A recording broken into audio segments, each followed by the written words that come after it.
a Adonai por estar aquí en esta noche calurosa que venimos teniendo en la costa. Todavía sigue persistiendo el verano. ¿Quieres saludar a alguien? A todos los que nos estén mirando, a mi suegra. Saludos a mi mamá, Andrea, que manda Shabbat Shalom. Bueno, para comenzar, vamos a leer lo que dice el Salmo 125. Dice así: Poema de las ascensiones, quienes confían en Adonai, como el monte de Sion no tambaleará, eternamente perdurará. Como las montañas rodean a Jerusalén, así rodea el Eterno su pueblo, desde ahora y para siempre. Pues no descansará el dominio de la maldad sobre la heredad de los justos, a favor de los que no extiendan los justos con la iniquidad de sus manos. Haz bien, oh Eterno, a los buenos y a los que no, y a los que son rectos de sus corazones. Y quienes desvían su sinuosidad, los conducirá Adonai, con los que cometen imposturas, paz sobre Israel. Amén. Eso es un poco lo que compartíamos de que dice el Salmo 125. Vamos a alabar al Señor con un par de canciones. Voy a bajar la música.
La parashá de esta semana se llama Tetzabé y abarca de Shemot, del libro de Éxodo, capítulo 27, versículo 20, al capítulo 30, versículo 10. Como veníamos haciendo cada Shabbat, eligiendo un capítulo de la parashá de la semana y compartiéndolo así, hacemos rotación siempre y no estamos hablando quizás todo el tiempo acerca de lo mismo. Siempre hay para destacar en toda la Torá.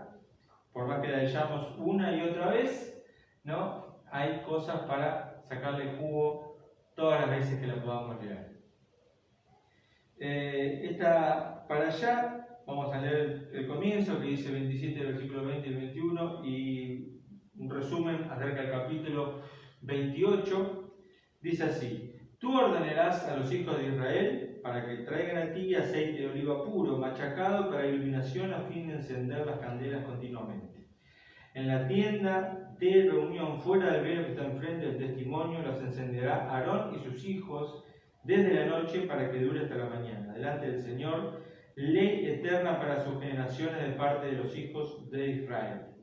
Así le decía Dios a Aarón que estaban encargados sus hijos, él y sus hijos, ¿no?, de ocuparse de que el candelabro, o sea, las candelas, estén siempre encendidas, que no se debía apagar el fuego, que estaba, la llama siempre tenía que arder y no se debía apagar, ¿no?, esa llama.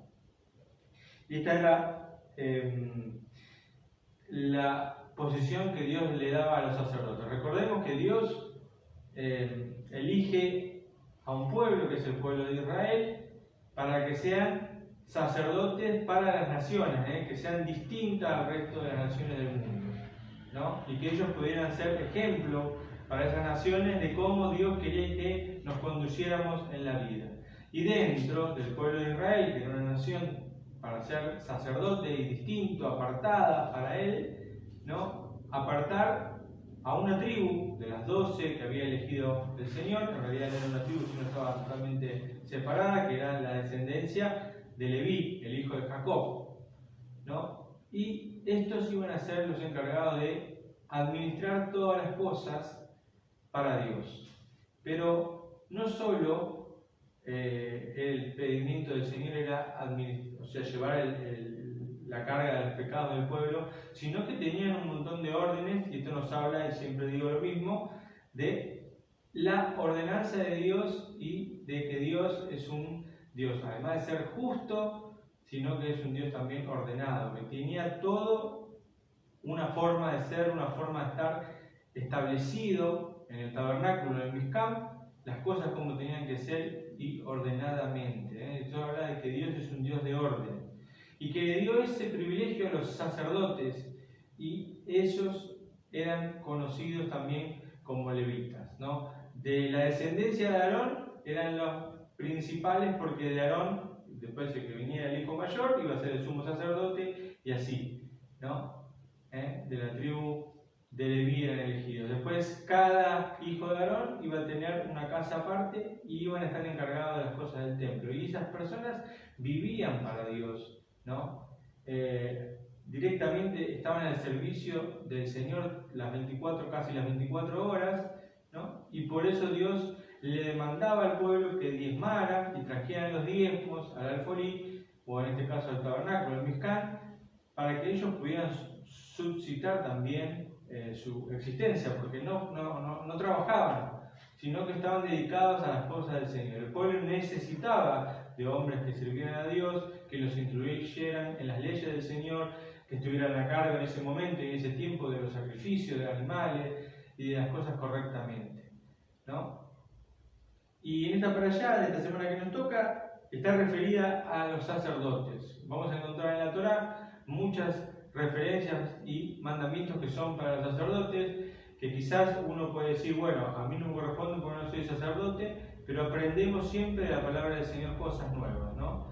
Y esto de tener el orden, el Señor les dice cómo debían vestirse los sacerdotes, ¿no? Las ropas sacerdotales, perdón, ¿no? Los pañitos, ¿no? Después, por ejemplo, para aclarar, ¿no?, cómo se tenían que vestir, con un ketonet, que se llama así la palabra en hebreo, que era una túnica larga de lino, nasim, que era también de lino, también mikbak, era el turbante, que también era de lino, y el aunet, que era un cinturón largo alrededor de las caderas. Si vieron novelas, películas, series, se van a dar cuenta el sacerdote como iba vestido de lino, o sea, el color es el blanco, y tenían siempre un cinto alrededor, uno era azul, otros eran rojo, depende la familia que pertenecían, ¿no? Y se pueden dar una idea de más o menos, ahora nos podemos dar una idea con la tecnología y todo eso, de cómo eran las vestimentas, no vamos a saber la cierta cómo eran exactas, pero una idea de cómo sería. Y el sumo sacerdote, además, se tenía que vestir con el efod, que era una especie de delantal que tenía varios colores y que era también de lino y de oro, con el koyen, que era una placa que debía llevar en el pecho, con 12 piedras incrustadas, 6 de un lado y 6 del otro, que pertenecían a las 12 tribus de Israel, desde el menor hasta el mayor, ¿no? Eran los 12, perdón, desde el mayor al menor, al revés, ¿no? Era perteneciente a las 12 tribus de Israel, y era el pectoral que debía llevar el sacerdote en su pecho, el sumo sacerdote, esto quiere decir el Cohen Hagadol, ¿no? El que era encargado de entrar al lugar santísimo, que solo era para él y que tenía que estar impecable, porque si el sumo sacerdote no estaba bien ante Dios, moría en el lugar santísimo, ¿no? Después tenemos también que se vestían con el med, que era una túnica de lana azul con campanas, y con el sitz, que era una placa grabada en oro que decía santo o sagrado para el Señor o para el Eterno, ¿no? Sagrado para Adonai. No era una tarea fácil para ellos, ¿no? Hay que imaginarse estar con quizás, por decir, la presión de estar las 24 horas delante del Señor. Esos sacerdotes podían casarse, tener su mujer, tener sus hijos. No era nada que ver a los sacerdotes que podemos ver en la Iglesia Católica o en otras iglesias, congregaciones, ¿no? No trabajaban, vivían de lo que las personas o el pueblo de Dios ofrendaba y diezmaba, pero también tenían ordenanzas, y vamos a encontrar en el capítulo 28 al 30 muchas de las cosas de las que Dios le advertía a los sacerdotes que no podían hacer. Uno de ellos era comer carne de los sacrificios que eran consagrados a Dios, y eso era lo que hacían mal los hijos de Eli, Ofni y Fines, que además de estar con mujeres en la casa de Mizcam, ¿no? En el tabernáculo, además cometían ese pecado grave. Y también vemos una advertencia también de parte de Dios a lo que después iban a hacer los hijos de Aarón, que iban a cometer el error de ofrecer fuego extraño, y que Dios ya había dado la advertencia. Por eso yo siempre digo lo mismo: Dios, antes de hacer algo, primero envía una advertencia, un mandamiento o un consejo de parte de Él antes de que suceda lo que tenga que suceder. O sea, nadie muere o recibe el castigo de parte de Dios solamente porque sí, sino que hay una advertencia y hay de parte de Dios una aclaración que digo: esto no se puede hacer, no lo hagan, tienen que estar apartados para el Señor. Ellos tenían que llevar la culpa y el pecado de todo Israel y lo llevaban bajo sus hombros. Por eso tenían que ser apartados para el Señor. Y más todavía el sumo sacerdote, que en este caso era Aarón, ¿no? Tenía que andar impecable. Obviamente que seguramente tendrían errores, equivocaciones, porque esto es así. Los seres humanos tenemos errores, equivocaciones. Podemos esforzarnos. Aarón se esforzó por obedecer la palabra de Dios, pero tuvo sus errores y sus equivocaciones. Sin embargo, en Aarón estuvo la misericordia de Dios. No así quizás con sus hijos, pero que ya ellos transgredieron esto que después voy a leer, ¿no? Que decía en el versículo 30, dice: quemará en él Aarón el sahumerio de especies, cada mañana cuando arregle las candelas lo quemará, y cuando encienda Aarón las candelas al atardecer lo quemará, sahumerio continuo delante del Señor para todas sus generaciones.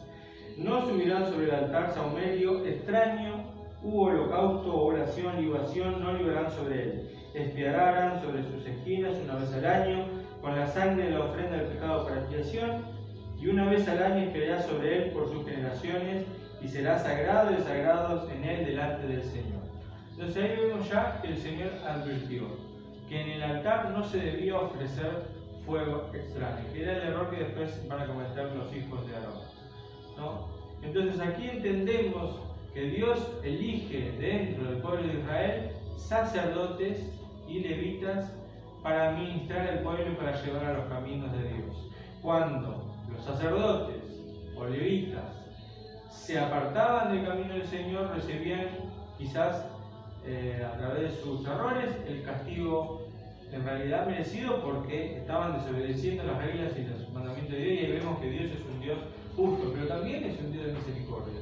Porque tanto como a los hijos de Aarón, ya haciendo esta advertencia, y a los hijos de Elí, avisando con previo aviso, ¿no?, de que estaban en los caminos correctos y pidiéndole al Padre que los rete para que vuelvan de su camino y vuelvan y se arrepienten, estamos hablando de que hubo misericordia y gracia de Dios, ¿no?, para que se arrepintieran de sus pecados y sus equivocaciones, ¿no? Pero ellos eran hombres que tenían que ser santos para Dios y apartados para Él. Y sabemos que santo no hubo, solo santo hay Dios, ¿no? Y que podemos decir que quien anduvo en los caminos de santidad y que nunca tuvo ni equivocación, un error, también fue Yeshua, el Mesías, que también en hebreo lo encontramos como en la figura como el sumo sacerdote, ¿no?, de la orden de Melquisedec. Aquel sacerdote de Jerusalén, que quizás no tenemos tanto conocimiento o no es de la tribu de Abraham, pero que Abraham decidió darle los diezmos de todo, y ahí ya vemos también de parte de Dios, dándole en el corazón a Abraham lo que después iba a pasar con el pueblo de Israel, que debía ofrendar y diezmar a ¿quién? A los sacerdotes. Uno de los errores que quería comentar, ¿no?, que muchas veces cometen dentro de las iglesias, es que aquellos que están en el ministerio de alabanza o que están sirviendo al Señor, se les dice levitas, ¿no? Y realmente es un error porque es una tribu que venía de Leví, eran descendientes de Leví, ¿no? Y que eran del pueblo de Israel. No cualquiera podía ser levita, no cualquiera podía servir en el templo, no podía estar sirviendo gente extraña, no podía estar sirviendo gente con defectos. Si bien en estos tiempos, y ya con lo que hizo Yeshua, siempre decimos el Mesías, ¿no?, Dios abre ese lugar santísimo para que nosotros nos podamos acercar a Él y podamos tener revelación de parte de Dios. Sigue teniendo una relación especial con el pueblo de Israel. Sigue habiendo seguramente descendientes de la tribu de Leví que serían correspondientes llamarlo y decirle de esa manera levita, ¿no? Pero a veces tomamos a la ligereza de decirle a alguien que está tocando la guitarra, que está cantando, que está sirviendo al Señor, es un levita. Todo muy lindo para decirle que es un levita, pero también los levitas, por ejemplo, recibían el diezmo, las ofrendas del pueblo de Israel. Y acá, cuando servimos en una iglesia, cuando se sirve en una congregación, rara vez algún pastor, algún sacerdote quiera mantener o quiera dar del diezmo ofrenda que da el pueblo a aquellos que sirven a Dios o que dan de su tiempo, ¿no? Ellos eran apartados, no trabajaban, pero no lo digo con esto como en el sentido de decir no trabajan, no nos vamos, no.